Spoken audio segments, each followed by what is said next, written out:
name is Maddie. She goes, it's Madeline. What's her last name? Clifton. How old is she? She's 8 years old. Where was she playing at around the house? Right around the house here. She had on a pair of shorts and a red t-shirt. When's the last time anybody saw her? 4:30 to 5 o'clock. About 5:30 was the last time we saw her. And I was letting the kids play out here for a little while, and then she disappeared. Hey. Hi. So she's across the street, and then she's also from across the street. Oh my God. A neighbor calls police to her home across the street from Maddie's home. She's made a gruesome discovery in her 14-year-old's bedroom. A body is stuffed in his waterbed. We found Maddie Clifton this morning at about 7:30 a.m. She was dead.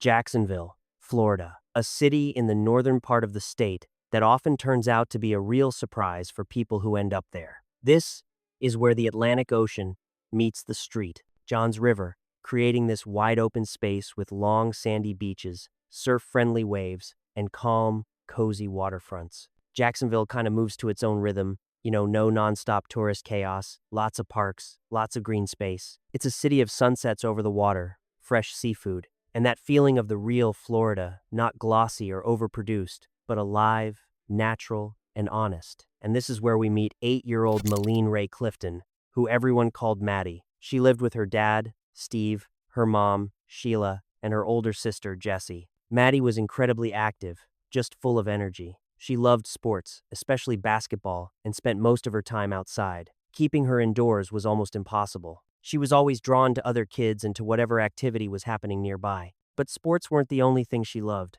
Maddie also had a real talent for dance and music, and she stood out for her ability to play the piano. One moment she could be focused and graceful on stage, and then, not long after that, she'd be out on a field, running around and playing soccer with total excitement. Her family said that even from a very young age, her kindness and genuine ability to care about others really stood out. She couldn't just sit back and watch if someone was left out or felt lonely. If Maddie noticed someone struggling to fit in, she'd walk right up to them, introduce herself, and pull them into the game without hesitation. Maddie was someone you could always count on. The Lakewood neighborhood in Jacksonville. Sometime around 5 o'clock in the evening, Maddie was outside, like she usually was on most days. That day, she was playing golf, hitting balls up and down the street, back and forth. The neighborhood itself was really close-knit. Neighbors knew each other well, and Maddie would often walk up to their houses and ask if their kids could come outside to play. Around 6:30 that evening, it was time for dinner, and Sheila called for Maddie and Jessie to come home. Jessie came back into the house alone and said she hadn't been with Maddie and didn't know where she was. The kids Maddie normally played with couldn't explain it either. None of the adults in the neighborhood could remember seeing her that evening. After a few unsuccessful attempts to figure out what was going on nearby, Sheila reached out for help and called 911. Her name is Maddie. She goes, it's What's her Madeline. last name? Clifton. How old is she? She's 8 years old. Where was she playing at around the house? Right around the house here. She had on a pair of shorts and a red t-shirt. When's the last time anybody saw her? 4:30 to 5 o'clock. About 5:30 was the last time we saw her. And I was letting the kids play out here for a little while, and then she disappeared. Later that same evening, almost everyone in the neighborhood stepped outside, flashlights in their hands. In the quiet, there was one sound that kept repeating over and over, a soft but urgent whisper calling out Maddie's name. You could hear it coming from different streets, low and steady, never stopping, not even for a moment. And as the air grew colder and the darkness settled in thicker and thicker, more and more people joined the search. Neighbors said Maddie was kind of like everyone's child. She was a daughter to the whole neighborhood, a sister to everyone, a friend to all who knew her. What happened that night became a shared heartbreak, a shared experience that, pulled the entire community together as one. Before we get into the main part of the video, let's take a moment and not forget about Maddie Clifton. And, if you can, please leave the hashtag number MaddieEyesAlive in the comments. Because so many young kids lived in that neighborhood, kids who played together every day, ran from yard to yard, and were always in plain sight of adults. This shook absolutely everyone. It hit every home, hard. This was a place where everyone knew each other, where there was a real sense of closeness and that kind of assumed safety. And that's exactly why the disappearance of one child felt almost impossible, like something that just didn't belong in reality. When the sun came up, everything around them became clearer. The morning light pushed away the darkness.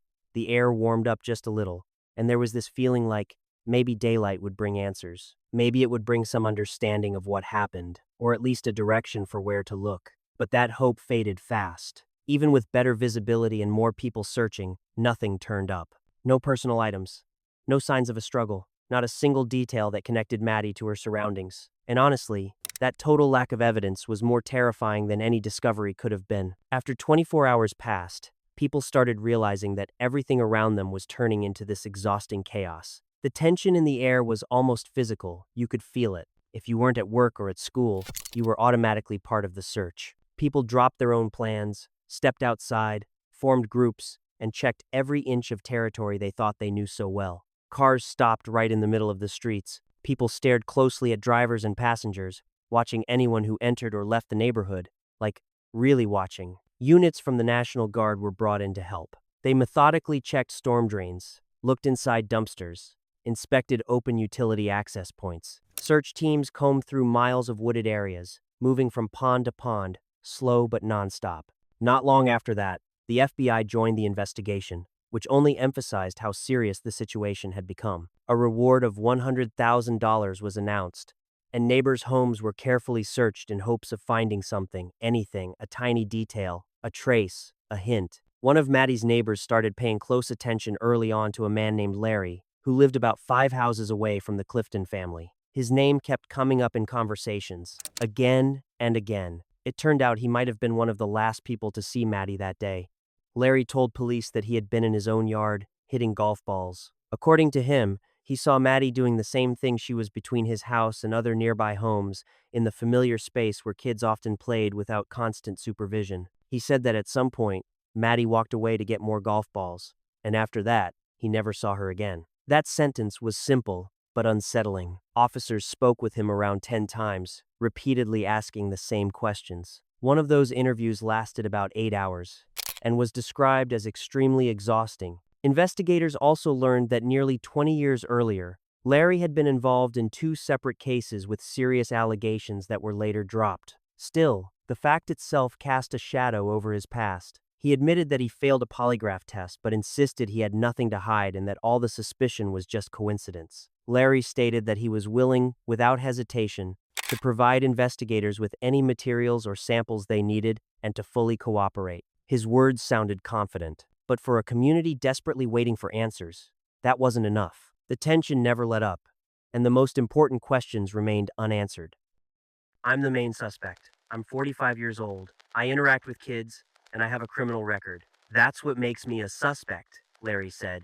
Police interviewed absolutely everyone in the neighborhood, moving methodically from one house to the next, step by step, rebuilding the timeline of that day. At the same time, there were 6 people investigators focused on much more intensely. Their statements were reviewed again and again, with detectives circling back repeatedly, closely analyzing every small detail, pauses in speech, the order of events, specific word choices, even how things were phrased. Those names stayed in detectives' working notes for a long time. But despite the scale of the effort, the sleepless nights, and the full concentration of resources, after 4 days, the active ground search in the neighborhood was called off. The area was considered thoroughly checked, and investigators were forced to shift their focus beyond what had once been a quiet, peaceful community. Lieutenant Mark Foxworth, a detective with the Major Crimes Unit, publicly stated that at that point, police had no evidence clearly indicating that the child's disappearance involved violence. His statement was calm and official,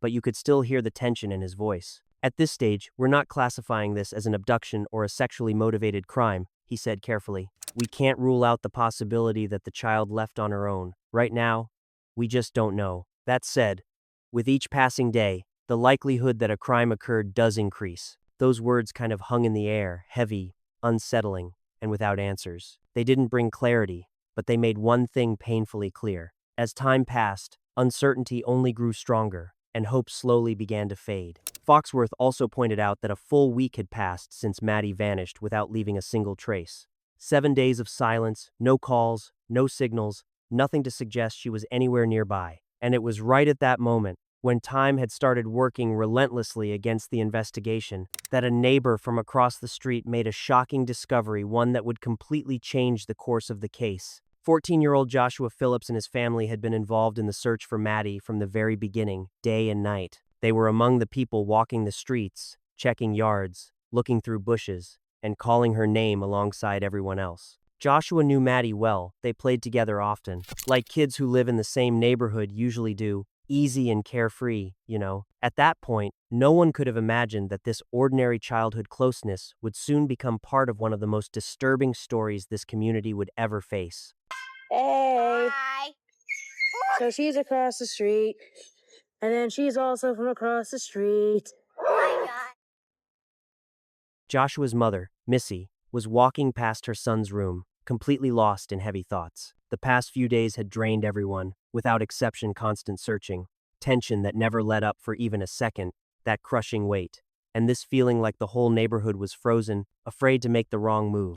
As she glanced into his room almost absent-mindedly, the mess immediately caught her eye. The floor was literally covered trash, clothes, small items scattered everywhere with no order at all.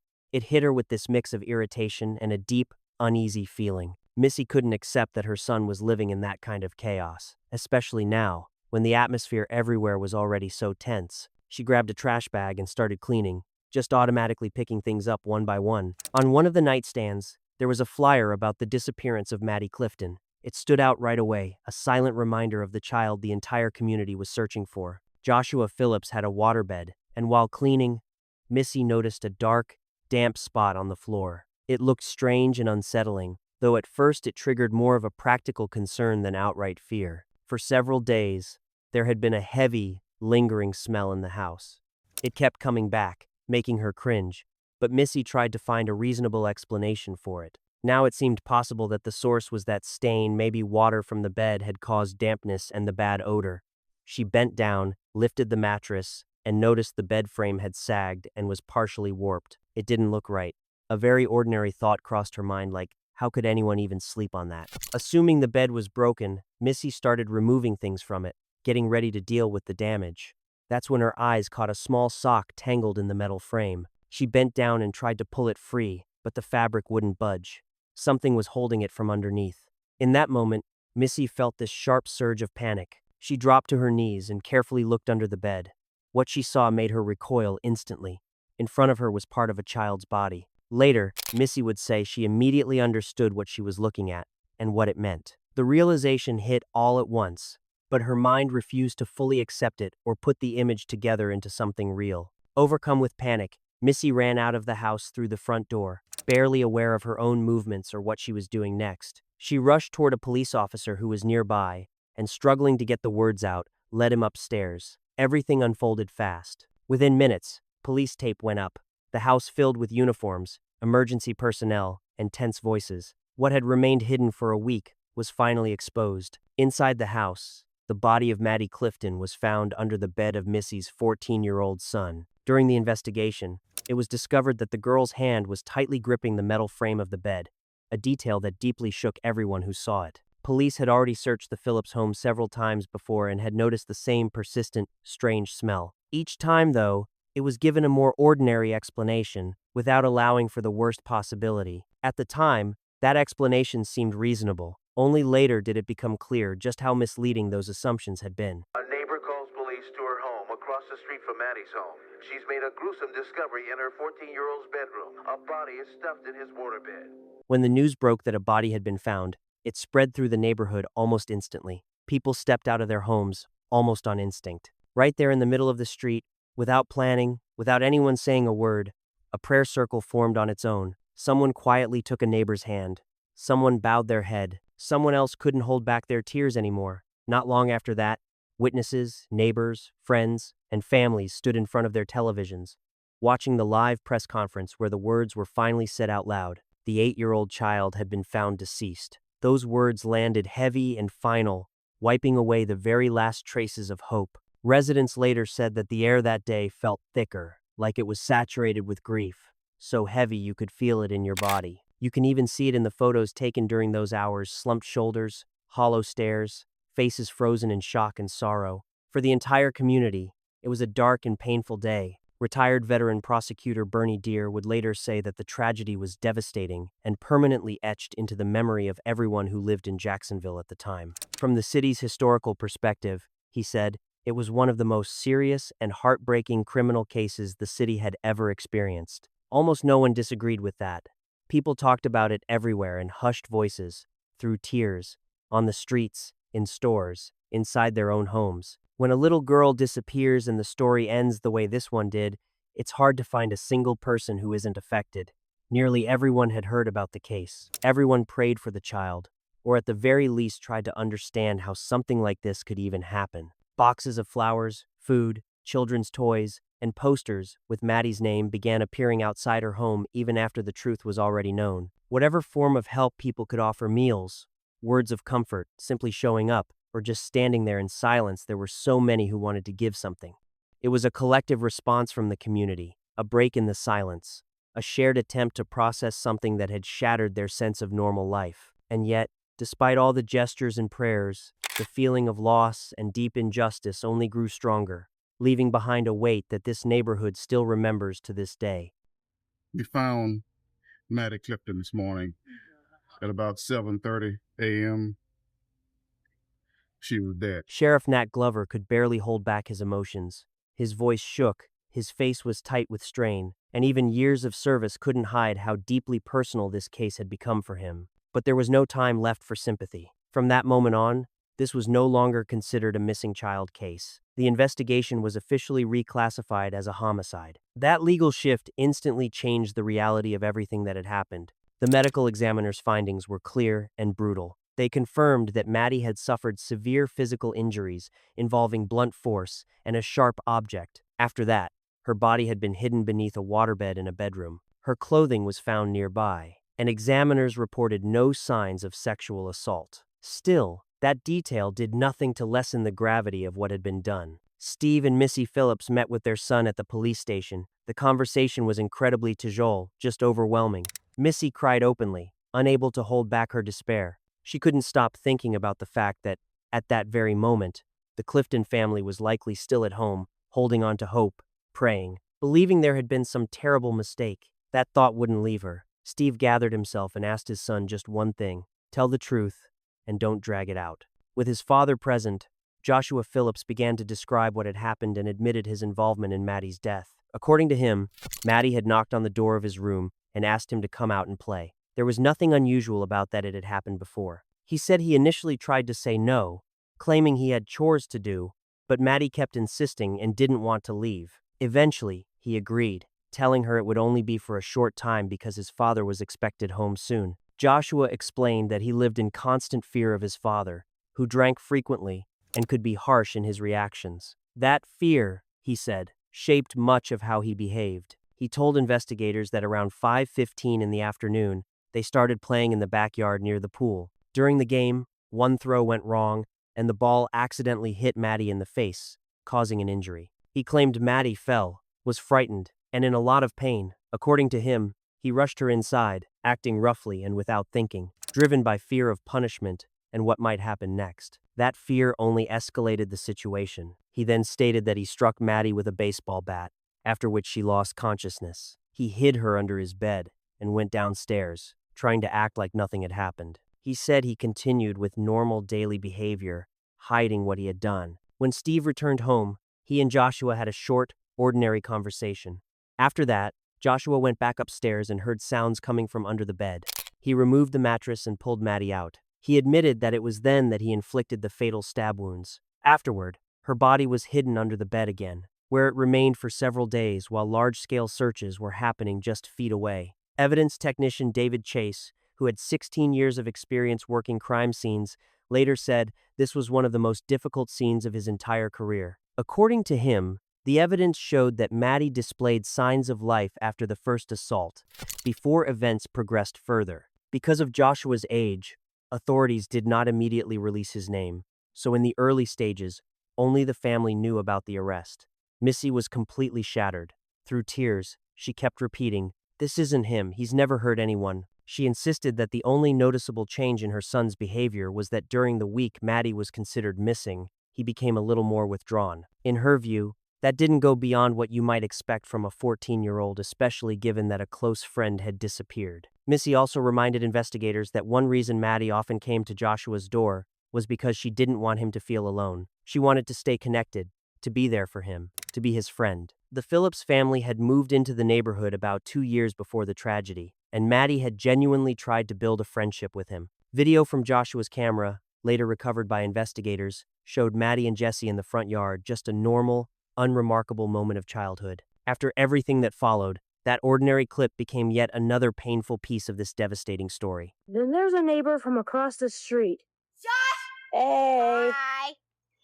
So she's across the street, and then she's also from across the street. Oh my God. The three of them were just hanging out the way kids do, no tension, no hidden thoughts. They were laughing, joking around, playing with his puppy. There was nothing in that scene, not a single detail, that suggested Joshua Phillips treated Maddie as anything other than a friend. From the outside, it looked like normal childhood closeness and easy, natural friendship, nothing more than that. And the little information people had about Joshua at the time didn't raise any red flags either. Everyone who knew him or had interacted with him said the same thing. There were never any warning signs. Sure, he was quiet and a bit withdrawn, but he did well in school, spent a lot of time on his computer, and liked to read. He was drawn to animals, especially birds, which he kept at home. Up until that point, there had been no serious issues, no conflicts, nothing that would have made anyone feel concerned. I'm here to announce the arrest of Joshua Earl Patrick Phillips. After the truth became public and Joshua Phillips' name was said out loud, the shockwave spread far beyond just one neighborhood. It reached his school too. Later on, the principal would recall that the students' reactions were almost identical: confusion, disbelief, and this deep internal resistance to accepting what they were hearing. It just didn't make sense to them. He said the kids kept repeating his name over and over, Josh, Josh, like they were trying to connect the person they knew with this new, unbearable reality. They simply couldn't believe it. There had been nothing in Joshua's behavior, appearance, or the way he talked to people that pointed in this direction. He looked like a regular teenager, just like hundreds of others walking those same school hallways every day. Adults were saying the same thing. One neighbor of the Phillips family later shared that he never once hesitated to let his 8-year-old son spend time with Joshua. It never felt unsafe to him. According to that neighbor, Joshua was always calm, reserved, and attentive. A good kid, he said. Polite, respectful. There was no hesitation in his voice. That was how most people in the neighborhood saw Joshua. What happened didn't just catch everyone off guard, it shattered their sense of who they thought they knew and destroyed the feeling of safety in a place where safety had seemed obvious, almost guaranteed. For Sheila Clifton, Maddie's mother, the blow was especially painful. She knew Joshua well. She had seen him with her daughter, heard their laughter, watched them play together. And not once, not for even a second, did she ever feel that Maddie was in danger when she was with him. Later, that trust became a source of deep, lasting pain. In conversations with investigators, Joshua described the atmosphere inside his home. According to him, his father abused alcohol and other substances and often lost control. He talked about harsh discipline, constant pressure, and living every day in fear. He said the household ran on strict rules that couldn't be questioned, and one thing, in particular, seemed to trigger anger: the presence of other children in the house without permission. Missy admitted that she never fully understood that hostility, but she did remember something else very clearly. Her husband had a strong dislike toward girls. That was why, she later said, she had genuinely prayed to have a son. She was afraid he might not accept a daughter, and that fear stayed with her for years. Joshua himself described his life in words filled with anxiety and hopelessness. When I did something wrong, I just wanted to disappear, hide, become invisible. I was scared he'd find out. And then, what happened happened, and I realized there was no way back. Those words sounded like an attempt to explain the unexplainable, to organize events that don't really follow any simple logic. But for the community, they didn't change anything. Missy also said that after her son was arrested, she constantly felt people watching her. She heard whispers behind her back. The way people looked at her had changed. What's wrong with that family? How could they not see this? How could something like this stay hidden? Those questions hung in the air, heavy and unforgiving. There were no real answers to them, but they became yet another burden the Phillips family had to carry, alongside the reality of what had happened. But for me, there was nothing at all that seemed unusual or raised any red flags, she said. I came home from work that evening, and everything in the house felt normal. And as a parent, you start questioning yourself. Was I too soft or was I too strict? What did I miss? One of the patrol sergeants involved in the search later said that he had spoken with Joshua Phillips literally the day before Maddie was found. That conversation took place in the very bedroom where the little girl had been hidden the entire time. According to the sergeant, there was nothing about Joshua's behavior that raised concern. The boy seemed calm and composed, sitting on the bed, petting his dog, acting like the police being in the house was just, a normal thing.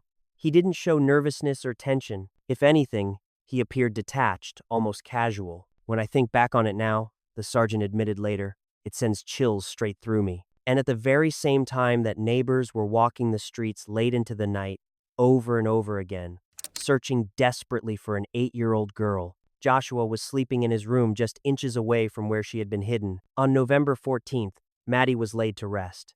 The streets filled with people stepping out of their homes, holding hands, silently showing their support for the family. As the funeral procession moved through the city, a trail of yellow flowers was left behind the vehicles. It became a sea of people, purple balloons, and yellow flowers, a quiet but incredibly powerful expression of grief, compassion, and love, as the community said goodbye to Maddie. As you are aware, Joshua Phillips, age 14, has been arrested and is in custody at the Juvenile Detention Center.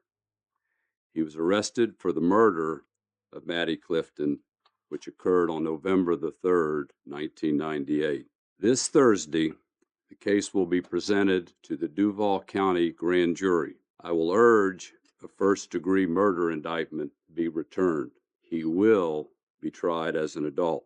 5 days later, on November 19th, the case took a sharp and final turn. A grand jury formally indicted Joshua Phillips on a charge of first-degree murder, and State Attorney Harry Shorstein publicly confirmed that the 14-year-old would be tried as an adult. The decision sounded cold and absolute. The state made it clear there would be no exceptions, treating this as one of the most serious crimes possible, regardless of the defendant's age. Shorstein addressed the community in a public statement where restrained legal language mixed with unmistakable tension. Residents of Jacksonville can be assured, he said, that every resource and every tool available to my office will be used to hold the person responsible for Maddie Clifton's death accountable. This tragedy has affected me just as deeply as it has affected our entire community. His words reflected exactly what the city was feeling, a painful mix of grief, anger, and an intense waiting for justice. Because of the overwhelming public attention, nonstop media presence, and the heavy emotional pressure surrounding the case,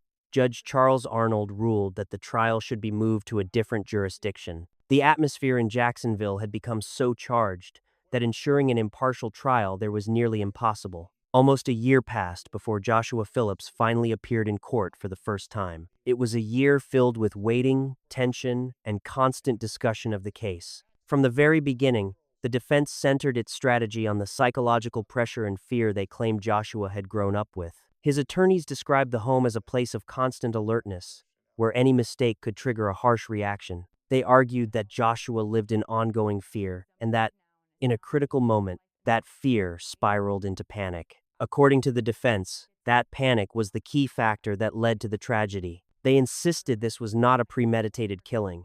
Instead, they framed it as a chain of fatal decisions that began with an accident or, at worst, an unintentional injury. Joshua Phillips is not a monster, the defense told the court. This is a tragedy that started with an accidental moment and through fear and panic turned into a catastrophe. The defense also announced they would not be calling any witnesses. In the end, Joshua himself did not testify and did not address the jury. His silence only added to the tension in the courtroom. The prosecution, meanwhile, took a firm and methodical stance, flatly rejecting Joshua's version of events. He claims this began as an accident, prosecutors argued. We do not believe that neither after reviewing the physical evidence, nor after examining the case as a whole. Step by step, the prosecution dismantled every part of his story. They pointed out that there was no evidence the children had been playing at all, as Joshua claimed. The medical examiner's findings did not support the mechanism of injury he described. They emphasized that neither Maddie's body nor her clothing showed signs consistent with his timeline, and there were no traces outside, in the yard, or along the path to the bedroom to back up his account. In the prosecution's view, all of this indicated that the serious injuries were inflicted inside the house. They also drew the jury's attention to digital evidence recovered from Joshua's computer, which they argued was relevant to understanding the broader context of the case. Even though there were no signs of sexual assault, prosecutors stressed that every element had to be considered together.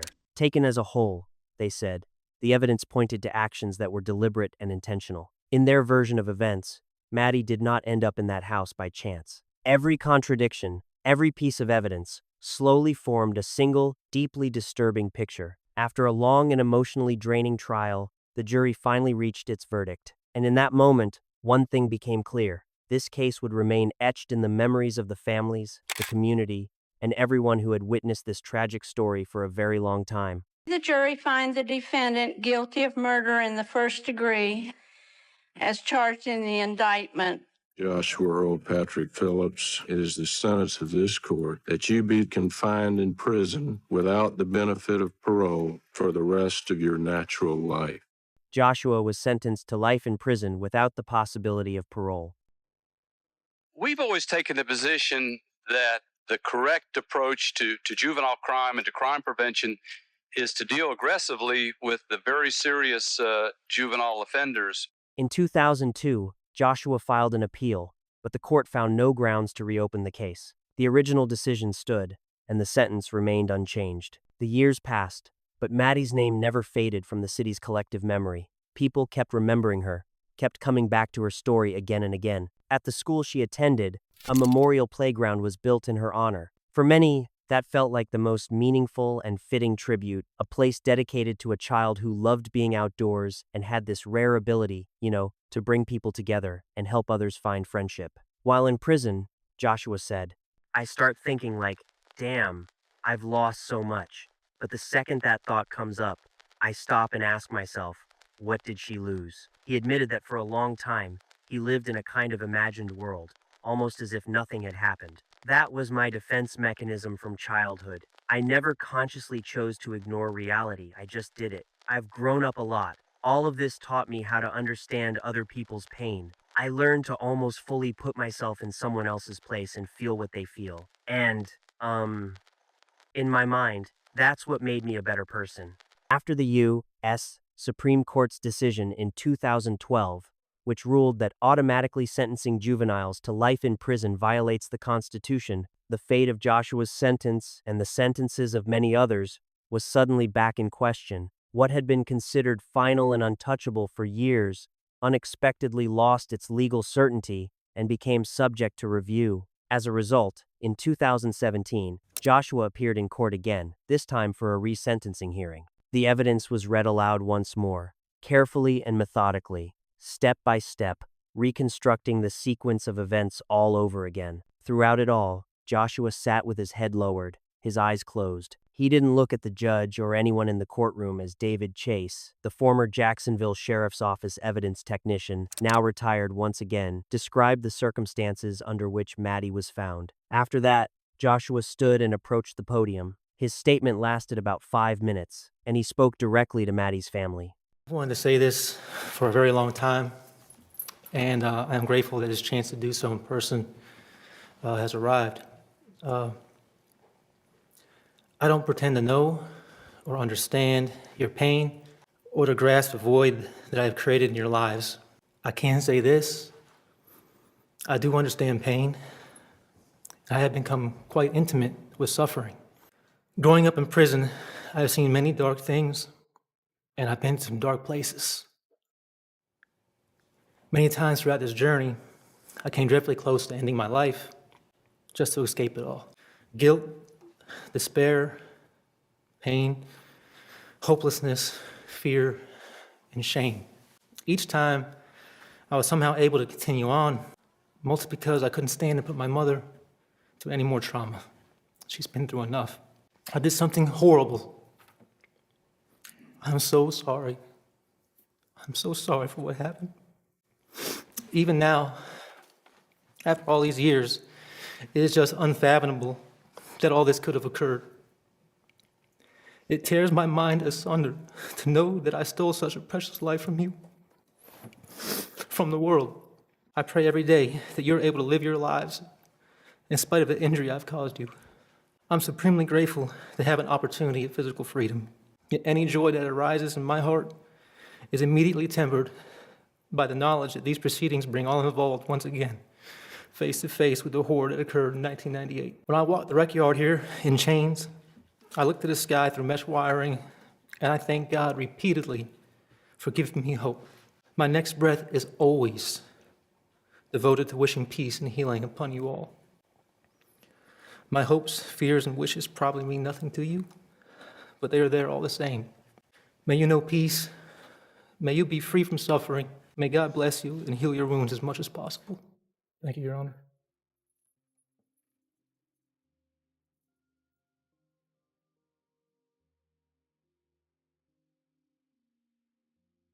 After that, Maddie's family took the floor and spoke. In these past few days, I've sat here in this courtroom and I have listened to all of the classes that the defendant has been able to take. What classes has Maddie been able to take over the past 18 years? I didn't walk her down the aisle at her wedding, and we were not given the gift of her grandchildren, all taken by one evil, senseless act, and we don't know why. We were raising our girls in a Christian home where we prayed every day. What we didn't know was that the devil himself had moved in right across the street. The same devil that picked up his flashlight and proceeded to look for her, knowing good and well where she was the whole time. Now, has he really changed? I hope he has. That's a good thing if he has. I will concede that he's been a model prisoner. The question is, does that guarantee that he will be a model citizen out in society when he has access to pornography? And number two, he has access to young girls. The most troubling thing about this case to me is that we still have that why question out there. He has all these certificates and he's a monk now and has found peace with his life, and that's great. But I still don't get to talk to Maddie. I still don't get to watch her graduate from high school, watch her graduate from college, watch her get married. I don't get to do any of that, and I just don't think that it's fair. I don't think it's fair that he does. Forgiveness is not in my hands. I am a Christian. I believe in God. And I feel like at the end of the day, that's not my job. As they wait for a final decision from the judge, Jessie is enjoying her new home. This is Maddie's room right here. Her childhood home. Kept our doors open and would yell at each other through here at the middle of the night and tell each other stories. And she'd end up in my bedroom and, Sissy, can I come sleep with you?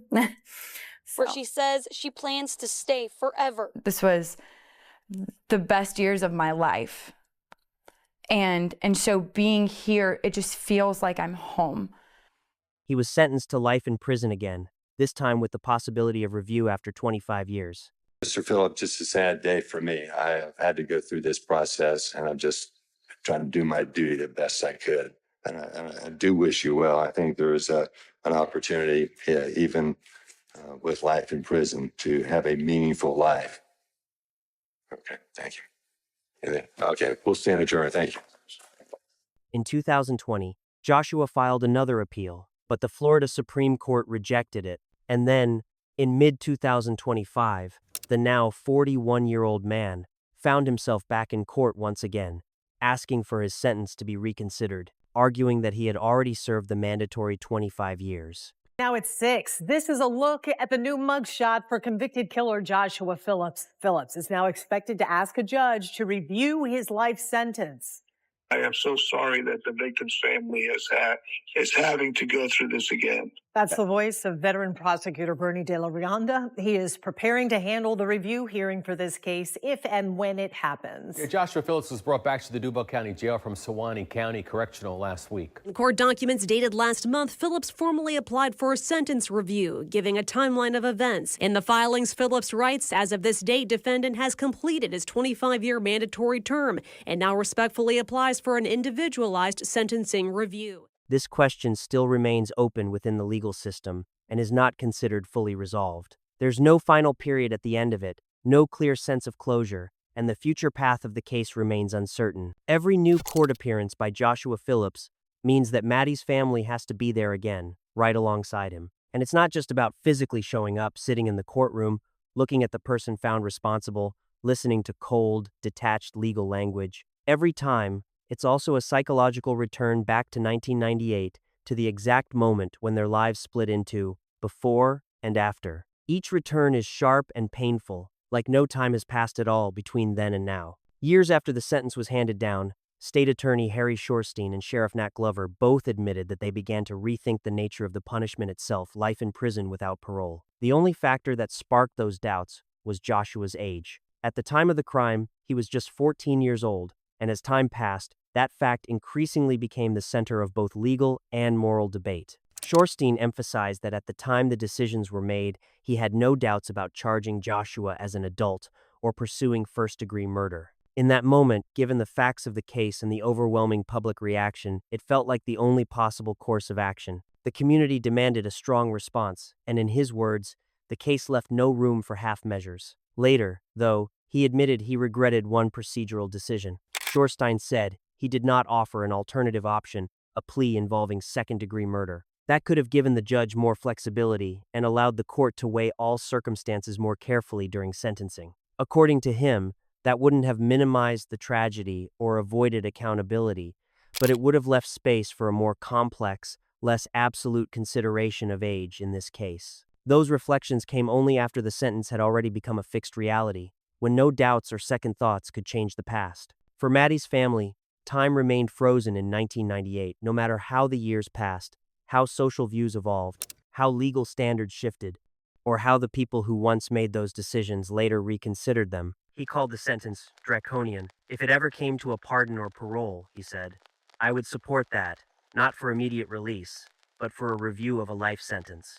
When loss happens, especially one this sudden and violent, it doesn't just change life itself. It breaks the smallest, almost invisible details. Familiar routines, the usual sounds in a house, the pauses between words that once felt ordinary. Silence after that isn't just the absence of noise. It becomes heavy, suffocating, something that physically presses against your chest. Jessie Clifton later admitted that the tragedy completely reshaped her path. She felt herself slowly losing her sense of identity, like the pain blurred the edges of who she used to be. As a child, Jessie saw herself as quiet and almost invisible. She didn't seek attention or approval, and was often teased. Living in the background felt normal to her. But after the tragedy, everything flipped. People started looking at her differently, recognizing her, asking questions, watching her. She stopped being just Jessie Clifton. To many, she became Maddie Clifton's sister. That label was heavy. She found herself torn between two opposing needs, not letting the world forget who Maddie was, and learning how to keep living, growing up, and figuring out who she was outside of that loss. That inner conflict was exhausting. The road she had to walk was incredibly hard, but she wasn't the only one carrying that weight. Missy Phillips, Joshua's mother, was on her own path through pain, guilt, loss, and a complete redefinition of her life. In a strange way, that shared pain even brought her closer to Jessie. 2 years after Joshua's sentencing, Missy's husband died in a car accident. Another loss, another blow that erased what little remained of their old reality. After that, Missy tried to disappear from view. She needed quiet and distance from stares, judgments, and constant whispers behind her back. She lived between Jacksonville and North Central Florida, moving often, hoping to start over. She was trying to find herself not as part of a headline, but simply as a person. It was during that time that Jessie re-entered her life. With the same attentiveness to others that had once defined Maddie, Jessie began coming by to walk the dog. Simple, almost unnoticeable acts, but deeply meaningful. Jessie would sit by the window, waiting for Missy to come back from the store, then step outside to help right away, no questions, no explanations, like it was the most natural thing in the world, no matter how people judged Missy or looked at her. Jessie, just like her younger sister once had, didn't let the person next to her feel alone. She was simply there. No judgment. No excuses. Later, Jessie said Missy was a kind, gentle person. And in that quiet, unexpected bond between two women whose lives were shattered by the same tragedy, there was something fragile but deeply human, maybe one of the few things that can survive when almost everything else is gone. She didn't deserve what happened to her. I think she felt like the whole world was against her. She was the one who found Maddie. I can't even imagine that. And then realizing what her son did, that's just too much for one person. Despite everything, year after year, Missy Phillips continued sending the family a Christmas card. It was a quiet, almost invisible gesture, no explanations, no long messages. Just a restrained sign that memory hadn't faded, and that the connection formed through tragedy hadn't been broken. During the early court hearings, Sheila Clifton and Missy often sat next to each other, two women on opposite sides of the story, bound by a shared pain, one that can't be justified or erased. "She's a mother. She's a mom," Sheila said simply, without drama or emotional emphasis. There was no attempt to excuse anything in those words, just a deep human truth. Sheila saw Missy not only as a central figure in a high-profile case, but as a woman whose ordinary life and inner peace had also been destroyed. Missy answered with the same honesty, "Our pain is shared. As mothers, we understand each other. If things were reversed, she would do what I'm doing. The past can't be changed, it's already a fact. All I can do is move forward and support my son, because he's alive, and he still needs help." There was a fragile sense of hope in those words, but even more so, guilt and helplessness. It was an attempt to find meaning where meaning seemed impossible. Eventually, Maddie's parents went their separate ways. Sheila and Steve Clifton were together for 25 years, a life that began with childhood friendship and grew through shared adulthood, joy, and loss. But this loss was the one they couldn't survive together. The pain was stronger than everything that had once connected them. Jessie spoke about it calmly, without blame or bitterness. They grieved differently, and over time, they just stopped moving at the same pace. Their paths didn't split because of anger or resentment, but because each was walking their own road through grief. Jessie also admitted to one small thing that hurt more than words ever could. Every time she opened the cabinet, it was unbearable to take out only 3 plates, 3 forks, 3 knives instead of 4. In that moment, her body remembered the old habit even when her mind already knew the truth. It took her 3 years to stop automatically setting 4 like hope was still living inside those unconscious movements. Later, it became even harder. Sheila couldn't stay in the house where every wall held memories. And eventually, she moved out. The home grew quiet again, and Jessie had to adjust to a new reality. Now everything was set for 2. 2 plates, 2 cups, 2 seats at the table. For her and her father, there were no loud scenes or dramatic words. But in that silence, in the small details, in everyday rituals, grief continued to live, quietly, persistently, relentlessly, returning again and again, just as stubbornly as memory itself. Then there's a neighbor from across the street. Hey! Hi. So she's across the street, and then she's also from across the street. When you really stop and realize that on that day, Maddie Clifton walked up to his door with one simple intention to show that she was there, that she cared, that she wanted to be a friend, this story starts to hurt even more. There was no calculation in that moment, no caution, no doubt. It was a pure, childlike act of care, open, sincere, and completely unprotected. And that's what hurts the most. Her trust and her kindness are exactly what made her vulnerable. Maddie was like a small light in that community, a child whose presence you could feel even when she wasn't saying a word. She didn't seek attention or look for approval. She just radiated warmth, leaving behind this quiet sense of joy that appeared naturally, without effort or explanation. Her attentiveness to people, her ability to empathize, and an emotional sensitivity far beyond her years showed so naturally that adults often took it for granted. She noticed loneliness. She felt when someone needed support, or at least someone nearby. She didn't choose who deserved kindness, and she never expected anything in return. She just wanted to be there. That was who she was: gentle, sincere, and full of light. That's why what happened next is so hard to accept. What began with a pure intention, with an innocent knock on a door and a desire to care on that day, November 3rd ended in deep tragedy. For her family, for her friends, for an entire community that struggled for a long time to understand how something so dark could come from a moment filled with so much light. And it's in that sharp contrast between Maddie's goodness and the outcome of that day that the most painful truth of this story lives. Thank you to everyone who stayed with us until the end of this video. We hope this story mattered to you. If you'd like to support the channel and help us keep working on content like this, please leave a like, write a comment, share the video, and subscribe. Your support truly means a lot, and we're genuinely grateful to everyone who helps keep these stories remembered.